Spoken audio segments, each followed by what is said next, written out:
तो इस वीडियो में हम लोग एक प्रीवियस ईयर क्वेश्चन पेपर ही सॉल्व कर रहे हैं। पिछली वीडियो में भी हमने एक प्रीवियस ईयर किया था, जेईटी 2020 का किया था, टीवी विंग का किया था।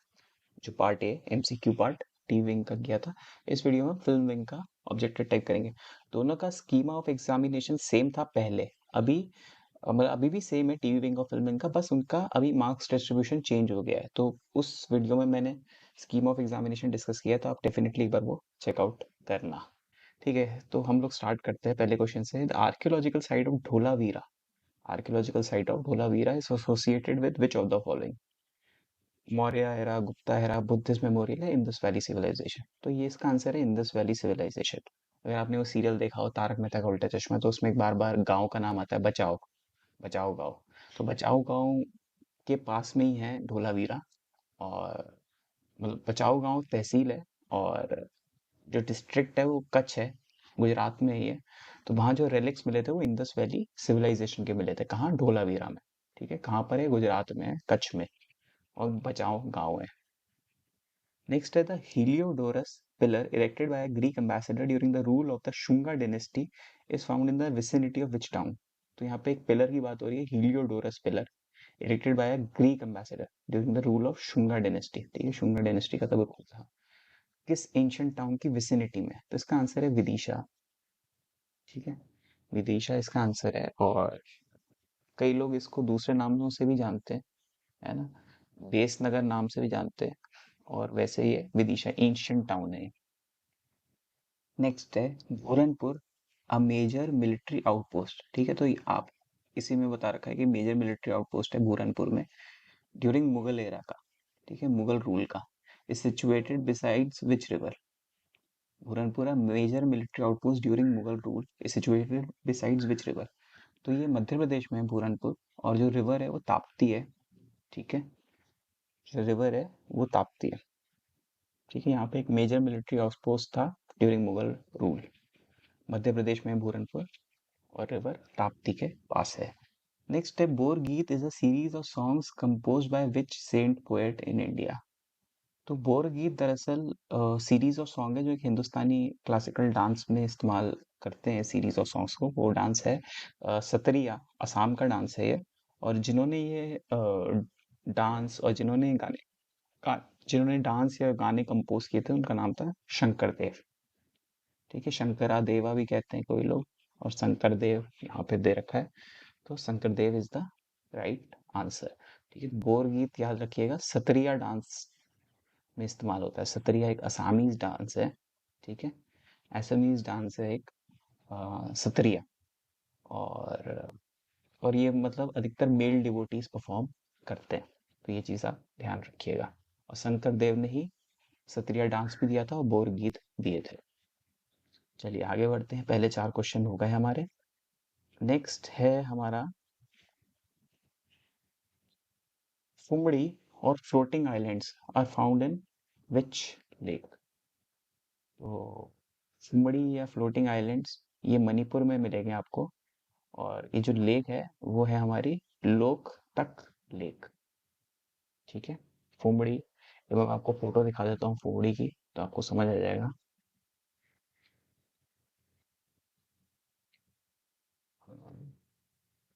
तो फुमड़ी हमारा मणिपुर में है।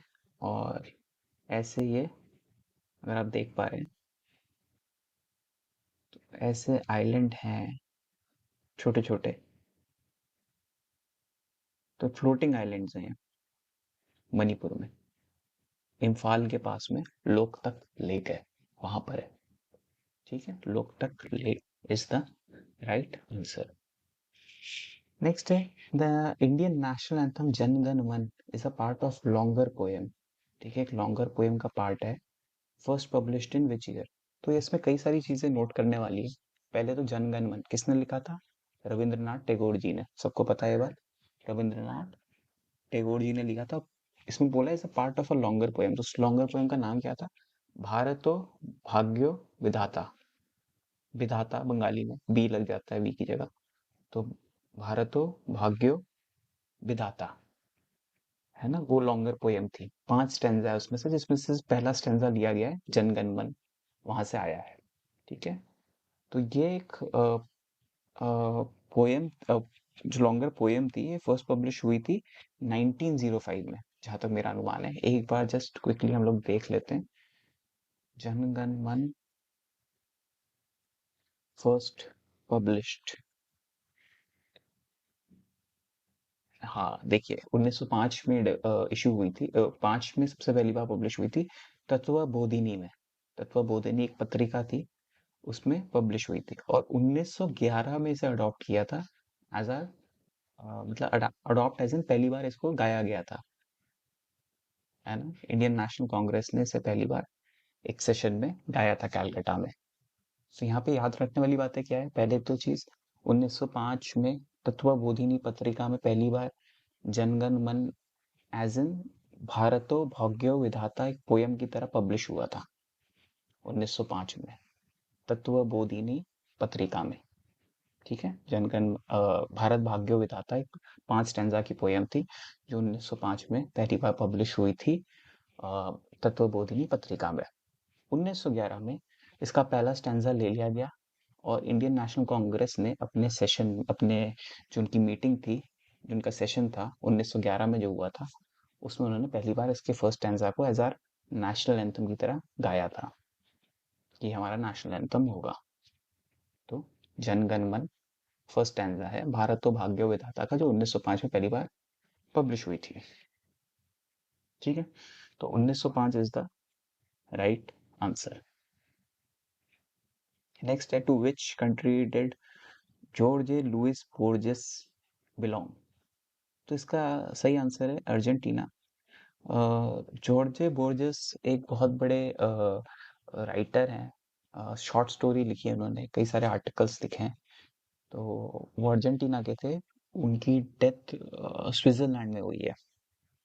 ठीक है, तो आप याद रखिएगा, to which country did George Borges belong, Argentina, बहुत ही पॉपुलर शॉर्ट स्टोरी राइटर थे।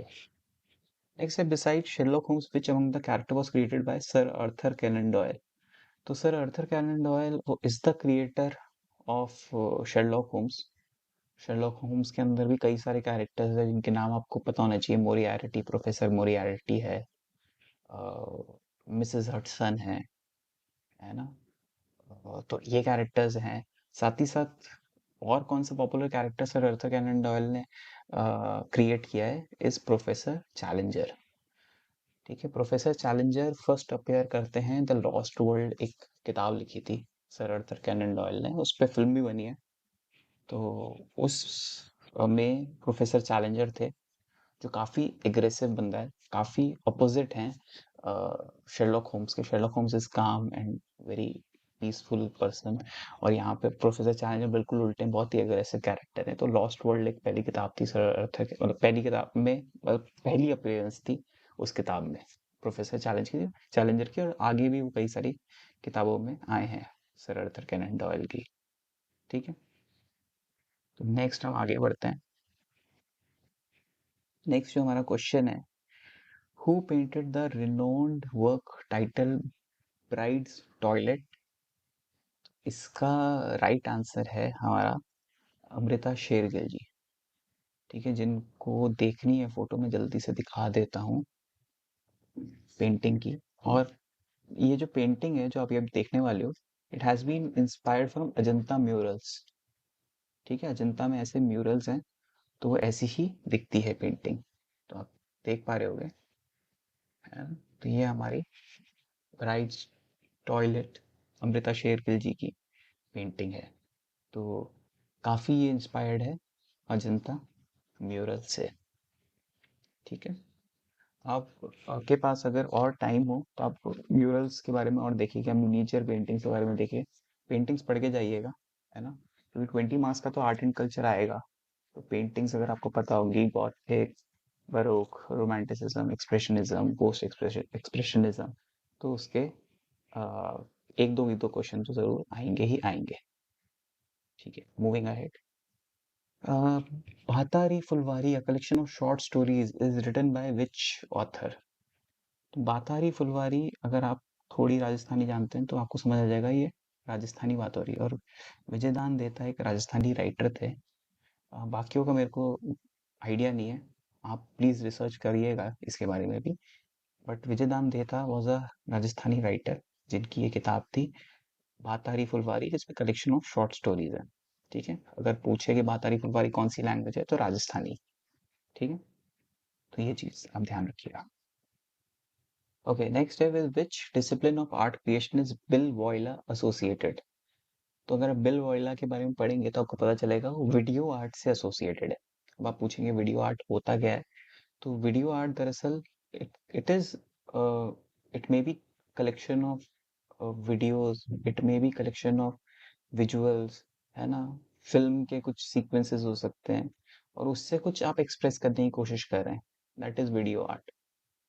मतलब आप कोई फीलिंग को इमोट करने की कोशिश कर रहे हैं, आप कोई इमोशन को दिखाने की कोशिश कर रहे हैं, आप कोई सिचुएशन को दिखाने की कोशिश कर रहे हैं with the help of videos, तो उसको हम लोग वीडियो आर्ट कहते हैं। तो आप कई सारे एग्जांपल आपको वीडियो आर्ट के यूट्यूब पे मिल जाएंगे, अगर आपको इंटरेस्ट हो उसके बारे में देखने के लिए तो आप देख सकते हो, है ना। राइट आंसर है वीडियो आर्ट। ओके, नेक्स्ट हम चलते हैं। The Russian city of Saint Petersburg is famous for which art museum in the world. तो Russian city of Saint Petersburg for which art museum, तो अगर आप थोड़ा पढ़ेंगे तो आपको पता चलेगा हर्मिटाज इज द म्यूजियम जो सेंट पीटर्सबर्ग में है और आर्ट म्यूजियम है। अच्छा, जिनको और थोड़ा सा जानकारी चाहिए हो तो जो लोवर है वो हमारा फ्रांस में, पेरिस में, है ना। तो आप याद रखिएगा ये हमारा फ्रांस में है। एमओएमए जो है म्यूजियम ऑफ मॉडर्न आर्ट्स, ये हमारा न्यूयॉर्क में है। और नेक्स्ट हमारा जो रिजिक्स म्यूजियम है ये हमारा है एम्स्टरडेम में, नीदरलैंड्स में।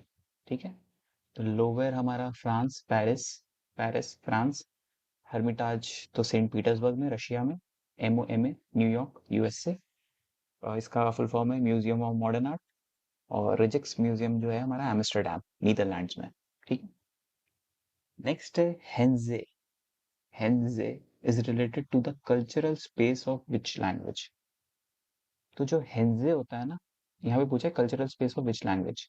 ठीक है, तो हेंजे जो होता है ये हमारा एक सिंगिंग का तरीका है, गाना गाने का एक तरीका है हेंजे। तो ये है, ये मतलब कश्मीरी पंडित्स जो थे वो यूज करते थे, मतलब अपने फंक्शंस, अपने त्योहार, उसमें ये इस हेंजे सिंगिंग का इस्तेमाल करते थे। उनकी एक सिंगिंग की कला है हेंजे। तो कश्मीरी पंडित्स इसका इस्तेमाल करते थे, कश्मीरी में है।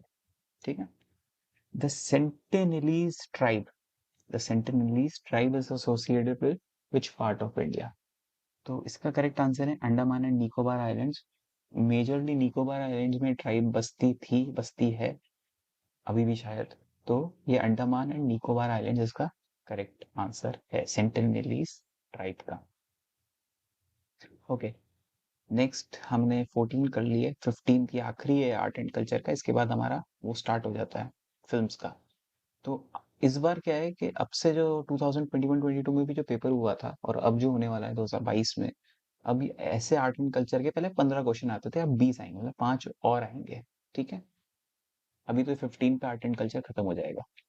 तो लास्ट क्वेश्चन जो आर्ट एंड कल्चर का इस पेपर में है, which of the following regions in India specific specially known for dinosaur fossils.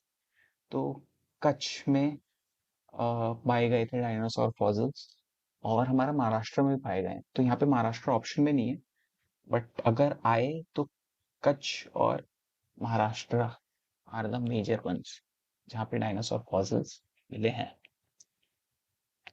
यहाँ पे 15th हमारा क्वेश्चन हो गया, आर्ट एंड कल्चर यहाँ हमारा इस पेपर में खत्म हो गया। लेकिन अब जो पेपर होंगे 21-22 में जो हुआ था, सॉरी 21-22 में जो हुआ था और 23 में जो होने वाला है, उसमें 5 और होंगे ऐसे आर्ट एंड कल्चर के। तो अच्छे से आर्ट एंड कल्चर पढ़ के जाइएगा। ठीक है, अब यहाँ से हमारे फिल्म वाले स्टार्ट हो गए। The first Indian talkie film Alam Ara was directed by. तो बहुत ही इंपॉर्टेंट नाम है आलम आरा, से एक क्वेश्चन तो आता ही आता है। तो इसका सही आंसर है अर्देशीर मारवा ईरानी। अगर आप पूरा नाम नहीं याद रख पा रहे तो आप ईरानी याद रख लीजिएगा, है ना। अर्देशीर मारवान ईरानी है। आलम आरा हमारी फर्स्ट टॉकी फिल्म थी, ये आपको याद रखना ही रखना है। कौन से ईयर में रिलीज हुई थी? 1931 में, ये भी याद रखना है। और डायरेक्टर कौन थे? ईरानी साहब थे, खुद ही प्रोड्यूस की थी उन्होंने। और फर्स्ट इंडियन टॉकी फिल्म थी आलम आरा। और अगर कोई पूछे कि फर्स्ट वर्ल्ड, मतलब क्वेश्चन पेपर में आ गया कि मतलब फर्स्ट वर्ल्ड टॉकी फिल्म कौन सी थी, है ना, पहली वर्ल्ड की पहली टॉकी फिल्म कौन सी थी, तो इसका आंसर है जैज म्यूजिक, जैज डांसर, हाँ वही होगा। सॉरी, द जैज सिंगर, देखा मैं गलत था। तो आप ध्यान रखिएगा, द जैज सिंगर है ना।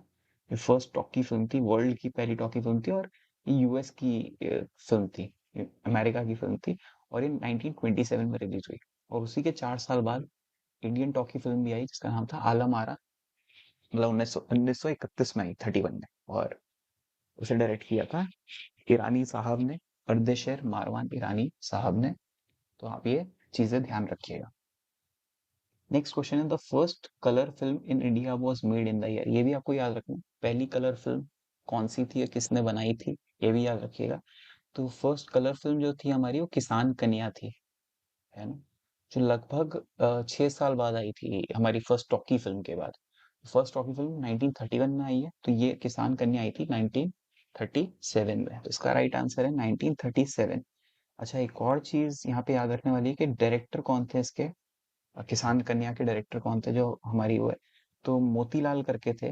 मुझे भी अभी एकदम पूरा नाम याद नहीं आ रहा, मैं आपको बता देता हूँ। मोती गिडवानी, सॉरी मोतीलाल नहीं है, मोती गिडवानी है ना, मोती गिडवानी ये नाम आ रहा है ना, मोती गिडवानी। और प्लस इसके प्रोड्यूसर जो थे ना, वो ईरानी साहब ही थे, अर्देशर ईरानी साहब ही थे। इंपीरियल पिक्चर्स उनका प्रोडक्शन हाउस था। मोती गिडवानी जी थे, 1937 में आई थी किसान कन्या। ठीक है, तो ये चीज आप याद रखना।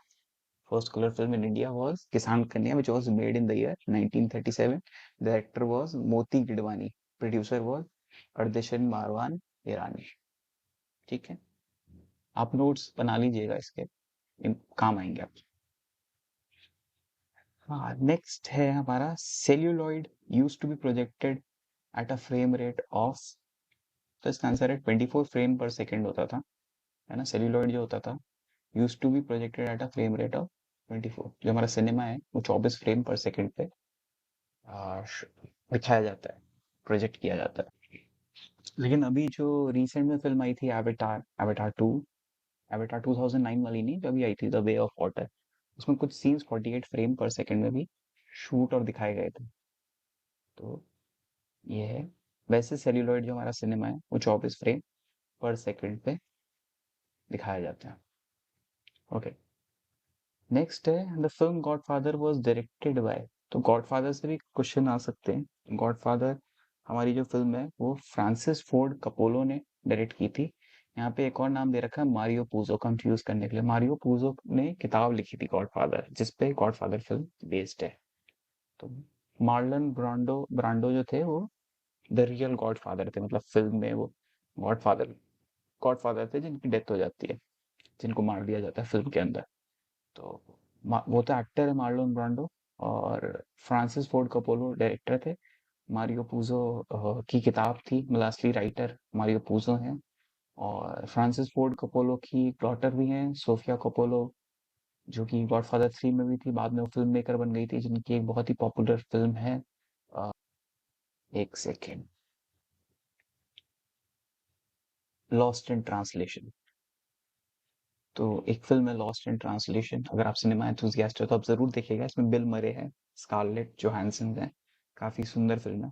तो इसको काफी अवार्ड्स वगैरह मिले थे लॉस्ट इन ट्रांसलेशन को। तो ये फ्रांसिस फोर्ड कपोलो की ही डॉटर है, सोफिया कपोलो। हाँ, तो गॉडफादर का आप वो लोग याद वो भी रखिए कि कौन सी ईयर में रिलीज हुई थी। ये कौन सी गॉडफादर आ गई।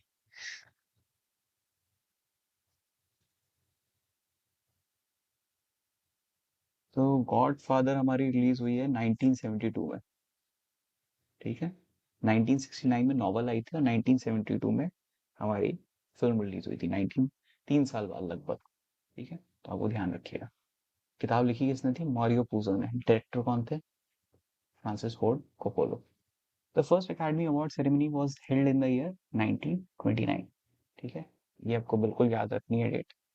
1929 में पहली ही ऑस्कर सेरेमनी हुई थी, ये मई में हुई थी, है ना, ये भी याद रखिएगा, मई 1929 में हुई थी। ठीक है। अच्छा, ये तो फर्स्ट अकेडमी अकेडमी होता है फिल्म्स के लिए। टीवी के लिए जो अवार्ड्स होते हैं वो एमी होते हैं, एमी अवार्ड्स होते हैं। वो कब हुई थी? इसके लगभग 20 साल बाद, है ना। तो 1949 में हुई थी। 25 जनवरी 1949 में पहले एमी अवार्ड्स हुए थे, जो टीवी के लिए होते हैं, और अकेडमी अवार्ड्स फिल्म के लिए होते हैं। तो ये चीज आप याद रखना। 20 साल बाद, 1929 के 20 साल बाद एमी अवार्ड स्टार्ट हुए थे, मतलब 1949 में। ठीक है, और 25 जनवरी को।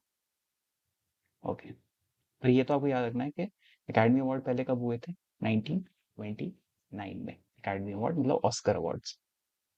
ओके, नेक्स्ट पे आ जाते हैं। The first national film awards by the ministry of information and broadcasting, the ministry of I&B, was given in the year. अच्छा, एक और चीज आप याद रखिएगा, मिनिस्ट्री ऑफ आईएनबी के आज कौन मिनिस्टर है? अनुराग ठाकुर है। ठीक है, क्वेश्चन बहुत ही जनरल है, फिर भी आ सकता है। कुछ इजी क्वेश्चन भी आते हैं, तो ये आपको याद होना चाहिए। अनुराग ठाकुर अभी मिनिस्ट्री ऑफ आईएनबी के मिनिस्टर हैं। बहरहाल, the first national film award by the ministry of I&B was given in the year dash. अब वैसे जो पहला नेशनल फिल्म अवार्ड दिए गए थे 1954 में दिए गए थे, लेकिन जो ये एस्टैब्लिश या सेंसर किए गए थे ये अवार्ड्स, ये 1953 में गए किए गए थे। अब चूंकि यहाँ पे हमारे पास 1954 ऑप्शन नहीं है, तो हम लोग यहाँ पे 1953 सेलेक्ट करेंगे। बट अगर हम लोग फैक्चुअली और जो हमारा डेटा अवेलेबल है उस पे जाएंगे, तो हमें पता चलेगा कि 1954 इज द करेक्ट आंसर।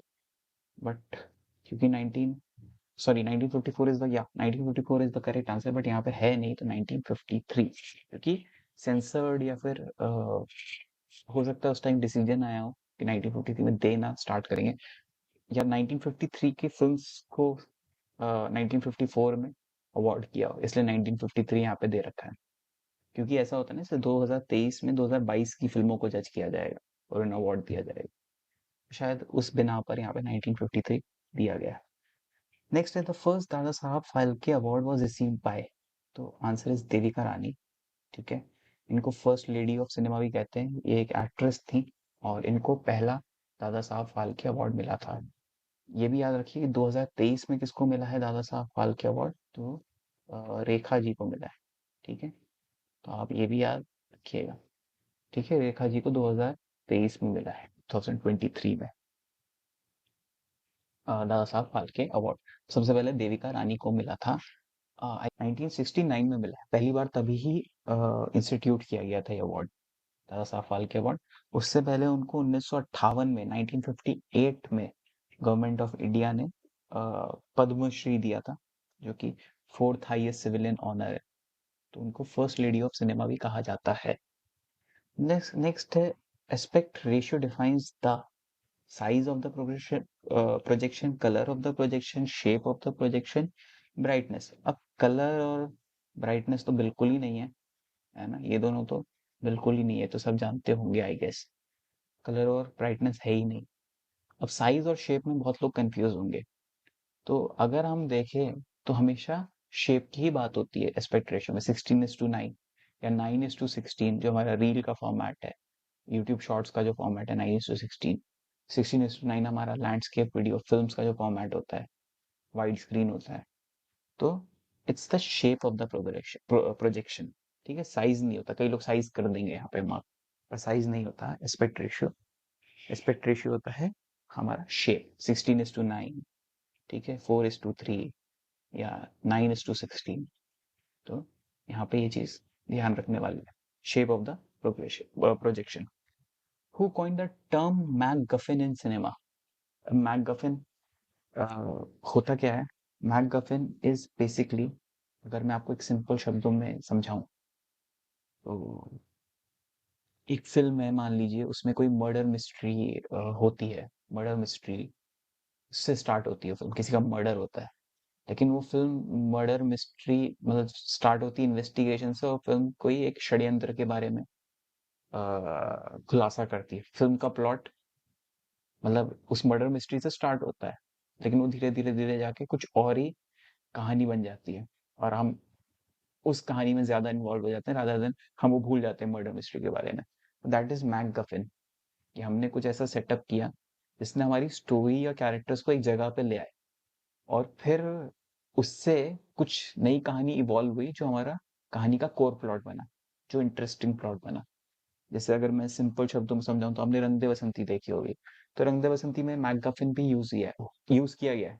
कैसे यूज किया गया है कि कहानी स्टार्ट होती है कि एक ब्रिटिश फिल्म मेकर है जो इंडिया में आके जैसे फ्रीडम फाइटर्स पे फिल्म बनानी है, डॉक्यूमेंट्री बनानी है अपनी। तो वो ऐसे कॉलेज स्टूडेंट्स को इकट्ठा करती है, उनके साथ टाइम बिताती है, उनकी दोस्त बन जाती है। और मीनवाइल क्या होता है, कहानी का कोर प्लॉट आता है कि एक उनका कॉमन फ्रेंड होता है जो एयरफोर्स में, जो जिसका प्लेन क्रैश हो जाता है। और फिर वो कहीं ना कहीं एक तरह की ऐसी स्टोरी है जिसमें पॉलिटिकल, सोशल चीज़ों के बारे में बात करती है। और एक कॉन्ट्ररी दिखाया कि फ्रीडम फाइटर्स कैसे उस जमाने में आज़ाद होने के लिए लड़ाई दे रहे थे, और आज हमें काले ही राज कर रहे हैं हम पे, और हमारे अपने ही लोगों पे अत्याचार और करप्शन कर रहे हैं। और वो जैसे फिर उस पॉलिटिकल नेता को मारते हैं। तो वो कहानी बन जाता है, वो कोर प्लॉट हो जाता है। लेकिन मैकगफिन क्या था इस फिल्म में, वो फिल्म बना रही थी जो एक ब्रिटिश फिल्म मेकर, जो आधे प्लॉट के बाद या फर्स्ट हाफ के बाद उसकी कोई रेलेवेंस रह नहीं जाती, फर्स्ट एक्ट के बाद उस मैकगफिन की। तो मैकगफिन इज लाइक अ एक डिसी एक डिसीविस एक डिसीव्ड डिसीव करने के लिए आपको एक चीज डाली जाती है, एक फेंका जाता है कुछ आप पे, ऑडियंस पे, जो इररिलेवेंट हो जाता है कुछ देर कहानी में रहने के बाद। बस वो कहानी में लाने के लिए आपको उसका चीज का इस्तेमाल होता है। तो ये चीज दरअसल कॉइन तो बहुत साल पहले एक फिल्म मेकर थे, मैकफेल एंगस मैकफेल, ऐसे ही नाम है उनका कुछ। तो वो लेके आए थे, उन्होंने डिराइव किया था टर्म। लेकिन इसको जो वाइडली यूज और पॉपुलर किया ना, वो एल्फ्रेड हिचकॉक ने किया। उनकी कहानी में ऐसा ही होता था कि कहानी कहीं और से स्टार्ट होती थी, कि किसी चीज से स्टार्ट हुई है और वो कहीं जाके प्लॉट कुछ और ही था दरअसल, और वही एंगेज करता। जैसे आप कोई भी उनकी फिल्म ले लीजिए, आप सबसे पॉपुलर जो उनकी फिल्म है वर्टिगो, तो वो कुछ इससे स्टार्ट होती है कि एक औरत आती है उनसे केस लेके एक आदमी के पास जिसको वर्टिगो की प्रॉब्लम है। तो वो कहीं ना कहीं वर्टिगो आपको लग रहा होता है कि शायद कुछ है, लेकिन फिर वो कहीं जाके मर्डर मिस्ट्री बन जाती है, कहीं ना कहीं कुछ और हो जाता है। तो मैकगफिन वहां पे आप देख पाएंगे कि एल्फ्रेड हिचकॉक साहब ने बहुत अच्छे से इस्तेमाल किया था। एल्फ्रेड हिचकॉक अपनी फिल्म में बहुत यूज करते थे मैकगफिन का। तो एल्फ्रेड हिचकॉक सही आंसर है। इन फिल्म मेकर्स के बारे में जरूर पढ़िएगा कुछ ना कुछ। ठीक है। ओके, नेक्स्ट हम आगे बढ़ते हैं। Okay, the next question is the exposition of the plot through the creative use of decor and props is a part of. तो यहाँ पे क्या कह रहा है कि exposition of the plot through creative use of decor and props. तो आप एक शॉर्ट में जो भी आप डेकोर देखोगे, जैसे मान लीजिए आप कोई पीरियड फिल्म देख रहे हैं, मान लीजिए वो कुछ 1880s की फिल्म है या 1700s की फिल्म है, 1715 की फिल्म है। तो उसमें आप जो बैकग्राउंड में डेकोर में आप देख रहे हो कोई पेंटिंग लगी है, जो पेंटिंग शायद उस जमाने की हो, है ना, कि मतलब कोई पेंटिंग हो जो आप देख रहे हो, जो बैकग्राउंड में हो, है ना। मान लीजिए वो कोई एब्स्ट्रैक्ट आर्ट हो, तो आप समझ सकते हो कि ये उस पीरियड में शायद एब्स्ट्रैक्ट आर्ट चलती हो। मान लीजिए कि वो फिल्म 1920s या तब की हो जब सरियलिज्म पेंटिंग्स चलती थी, तो वो आप प्रॉप्स में या डेकोर में देख रहे हो वैसी चीजें, या आप सेट डिजाइन में कुछ देख रहे हो वैसी चीजें। तो दैट इज एक्चुअली, उसको हम कहते हैं मिजॉन सीन। यहाँ लिखा है ना सेकंड वाला, जैसे स्पेलिंग ऐसे MISCN सीन। तो इसको मिजॉन सीन कहते हैं। ये एक्चुअली में जो थिएटर परफॉर्मेंसेज होती थी, मतलब जो ड्रामा परफॉर्मेंसेज होती थी, वहां बहुत स्पेसिफिकली वर्क करता है। जो भी आप स्टेज में चीजें देख रहे हो, जो भी देख रहे हो स्टेज पर, दैट कंप्राइजेज ऑफ मिजॉन सीन। ठीक है। तो फिल्मों में भी बाद में इसका यूज होने लगा, the exposition of the plot through the creative use of decor and props. तो आप एक शॉट में जो भी, सिर्फ एक्टर्स, सिर्फ लाइटिंग या सिर्फ वो नहीं, लेकिन आप जो बैकग्राउंड में देख रहे हो, कुछ छोटी सी चीज पड़ी है, सबका एक एक रिलेवेंस कंप्राइज करता है मिजॉन सीन। तो that is mise en scene. Everything that comprises in a scene is known as mise en scene. ठीक है। तो याद रखिए मिजॉन सीन। आप खुद भी पढ़ सकते हैं, स्क्रिप्ट राइटिंग नहीं हो सकता, स्क्रीन प्ले नहीं हो सकता, लाइटिंग भी नहीं हो सकता। आप एलिमिनेशन का भी यूज कर सकते थे इसको सॉल्यूशन फाइंड करने के लिए। Next in the process of film editing which comes first. अब ये थोड़ा सा मेरे लिए अजीब क्वेश्चन है ना। क्योंकि यहाँ पे कह रहा है review, structuring, assembling, rough cut तो डेफिनेटली नहीं है, वो तो बाद में बनेगा जब पूरी आप जोड़ लोगे। फिल्म एडिटिंग में क्या चीज पहले आएगी? अब मैंने जिन फिल्म एडिटर से बात करी, जो मेरा एक दोस्त भी है एडिटिंग में, उससे बात करी तो वो मतलब रिव्यू तो करते हैं वो। मतलब वो सारी फुटेजेस जब आएगी ना उसके पास, तो वो सबसे पहले रिव्यू ही करेगा, सब सारी फुटेजेस देखेगा। हो सकता है स्ट्रक्चरिंग भी करे एक कागज पे बैठ के, या असेंबल करे। तो इस सवाल का जवाब मैं बहुत कंफ्यूज्ड हूँ। मेरे मैं अगर मार्क करना हो तो रिव्यू शायद यहाँ पे इस इंस्टेंस में दे रखा है कि मैं जब रफ कट को रिव्यू करूंगा, रफ कट के बाद रिव्यू करूंगा, शायद इस इंस्टेंस में दे रखा है। तो इसलिए मैं असेंबलिंग मार्क करूंगा to be on the safe side. शायद मैं इस क्वेश्चन को छोड़ भी दूं, क्योंकि कंफ्यूजिंग है मेरे लिए, क्योंकि मेरे लिए रिव्यू और असेंबलिंग लगभग लगभग मतलब रिव्यू भी होगा सबसे पहले, फिर असेंबल होगा, फिर शायद स्ट्रक्चर करेक्ट किया जाएगा, फिर रफ कट किया जाएगा। तो कंफ्यूज हूँ मैं इसमें काफी। पर अगर आप मार्क करना चाहो तो असेंबल करना चाहो करोगे, आई गेस। अगर आपके पास इसका बेटर एक्सप्लेनेशन हो कि इसका क्या जवाब होना चाहिए तो कमेंट जरूर कीजिएगा। मैं असेंबलिंग मार्क कर रहा हूँ, जो मुझे लगता है। Next, in editing, two overlapping shots, one of which emerges and other disappears, are seen in ये तो बहुत इजी है, डिसॉल्व। ठीक है, आपने बहुत पुरानी फिल्मों में तो बहुत ज्यादा देखा होगा कि एक सीन चल रहा होता है, उसका सीन जैसे ही खत्म होता है तो धीरे धीरे फेड होने लगता है, और उसी के ऊपर एक नया सीन फेड इन होने लगता है ना। और दैट इज डिसॉल्व, कि एक एक सीन डिसॉल्व हुआ और दूसरा एकदम खुल गया, मतलब कहीं भी गैप नहीं दिखेगा आपको, काला स्क्रीन नहीं आएगा बीच में, है ना। और डिसॉल्व हो जाता है पहला सीन और दूसरा सीन स्टार्ट हो जाता है। अब यूज नहीं होता, अब लगभग कम कर दिया एडिटर्स ने यूज करना। पर डिसॉल्व पॉपुलरली पुरानी फिल्मों में तो आपको जरूर जरूर, ब्लैक एंड व्हाइट फिल्मों में तो बहुत दिखेगा डिसॉल्व। ठीक है। Two overlapping shots, one of which emerges and the other disappears, तो दैट इज डिसॉल्व। ओवरलैपिंग है मतलब एक के ऊपर एक चढ़े हुए होते हैं, और वो एक फेड आउट होता है, एक फेड इन होता है। ओके। इसी में इंसर्ट का मतलब आपको सबको पता होगा आई गेस। इंसर्ट मतलब कोई, जैसे आप कोई बात हो रही हो बीच में, मैं कुछ मैं किसी को बता रहा हूँ कि कैसे चोरी हुई, है ना, और तभी हम लोग वो कट टू वो चोरी का सीन भी देख रहे हो, मेरा बीच में नरेशन चल रहा है कि मैं उसने ये उठाया वो उठाया और हम वो देख भी रहे हैं। That is basically insert. एक सीन के अंदर कोई सीन इंसर्ट कर दिया गया है और फिर वापस वही सीन आ जाता है, that is insert. L cut and J cut, वो तो पता होगा, पहले आवाज आ गई फिर सीन खुला, या पहले सीन खुला और फिर वो हो गया। That is L cut and J cut. Cut Awez एकदम एक सीन खत्म हुआ, कट टू दूसरा सीन स्टार्ट हो गया एकदम से, कोई बीच में कुछ भी नहीं है, ब्लैक भी नहीं है, कुछ भी नहीं है, फेड इन भी नहीं है, जो आजकल बहुत यूज होता है कट अवेज। नेक्स्ट है, which of the following film is known for its application of montage. Montage होता क्या है?